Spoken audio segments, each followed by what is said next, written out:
Ending here to NoLogicGaming and Vega for the first game of the series. It's just really sad, really. It is just really sad. That is basically what it is. As I don't hear myself. Their whole strategy kind of revolved around the Omni Knight. Can you hear me? Yes. I don't have this turned on. Okay, well, that's fine. Show, really. I'm sure it's fine, guys. Also, you might notice there's an empty space on the couch. We've lost Hani. He also DC'd. He also DC'd. He had to be taken down. No, he actually was taken down earlier today by steps. Bears, Shiver. Birds? Bears. Bears. 3 bears. They were bears, and he saved the puppy from the bears. But in trying to escape, he did slip and fall, and therefore he has a really thick foot. It's like this size. It's like it's not good. Let's put it that way. And he actually, he was in pain the whole time. Let's be real. Yeah. And he limped back and forth from this couch to a different couch where he could lay his foot up high and watch the game at the same time.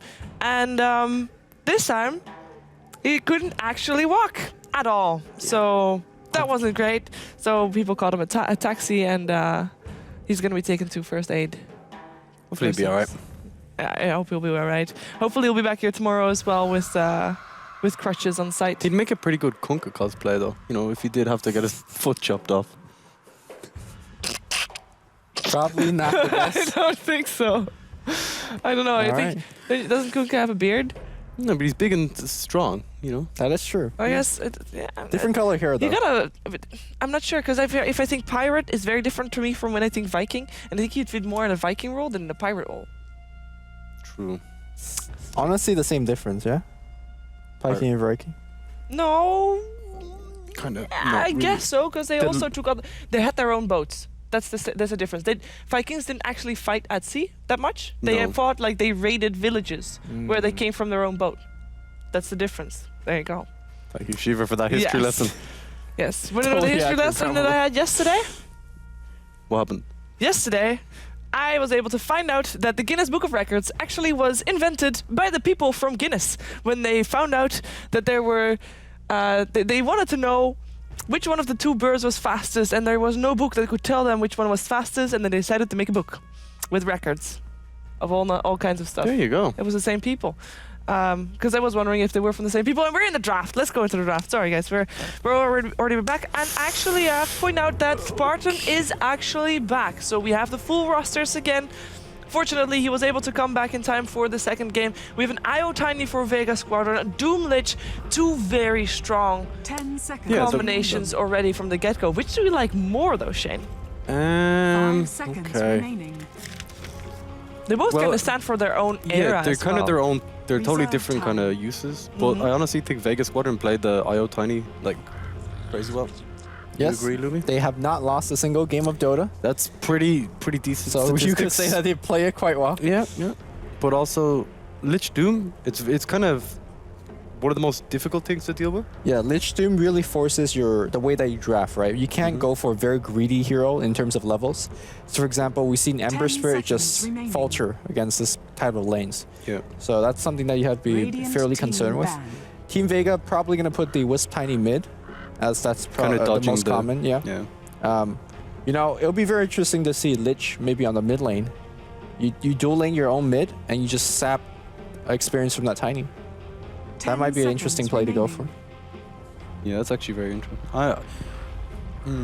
I think this kind of Vega Squadron could play a solo lane against the Doom Lich and just kind of sop experience and sit under the tower. I think that could work quite well.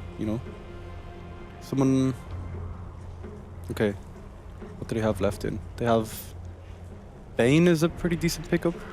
I mean, I guess if you're NoLogicGaming, you're not going to ban out the IO, and you're not going to pick it up yourself. You're gonna be knowing how to deal with something, and they really love Disruptor, and he's still on the pool, and he's really good against IO Tiny combination as well. Really good against Clockwork as well. Good against Clockwork, limps him back from where he came from. I really like Disruptor here, but then I like Disruptor in a lot of places. So. No, I love the Clockwork pick. I think it just disrupts the slider quite a lot when he's trying to reinitiate. You can get vision of the Doom. You can also solo it up against the Doom Lich combo as well. Be quite good. So this seems to be the mid pickup here for NLG, and I'm not sure this mid could handle Tanya. Tanya, you're gonna just get spammed out of lane. Unless Lich goes there, then it becomes a different story. Yeah. It's very true. What did they ban? TA. So they're actually still expecting IO Tiny to go somewhere else rather than mid, have a TA mid maybe still. Okay.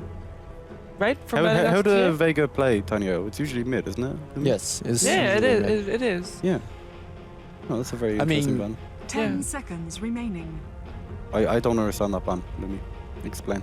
I don't understand either. Maybe they're expecting. The same. I mean, it's not. You can't. Yeah, of course you can. Yeah, tiny wisps. Like maybe offensive dual lane wouldn't even be that bad if you know Doom Lich are going offensive. That could kind of work as well. I don't know. The thing is, Doom Lich, again, we have to remind everyone that at level 1, they actually don't do anything. Like Sacrifice and Devour aren't exactly laning abilities. So if Vega runs a defensive tri-lane in their safe lane against this, you can, in theory, just kill them a couple of times in the laning stage and force them to rotate. True. So even though mid is the most likely scenario, it definitely could change it. Is there a chance for NoLogicGaming to run it in a way where they have Lich plus whichever is getting picked up still? 10 seconds. Like run Wind Ranger safe lane. And what, Doom mid? 5 seconds. Lich plus whoever mid.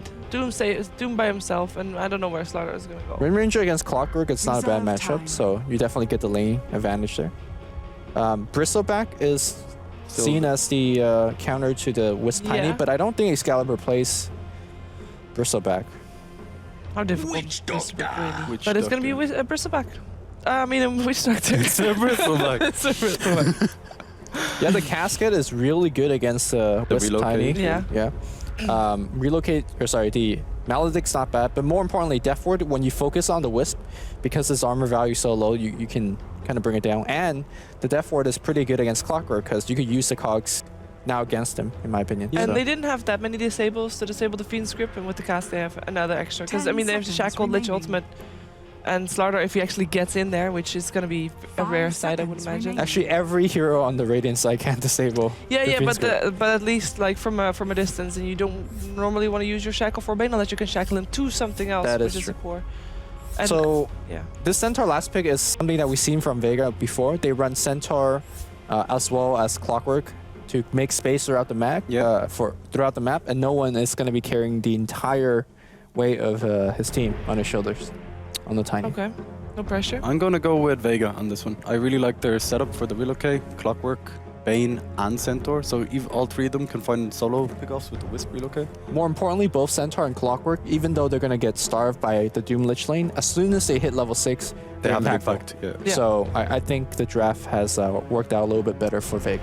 I think Vega is very comfortable with what they have picked, and I think maybe NoLogicGaming seem to be more on the reactive side on this one. I mean, Doom Lich obviously strong, but then they didn't really... I'm not sure if they have a plan for the rest yet. I want to see what their plan is. Okay. I'm going to find out.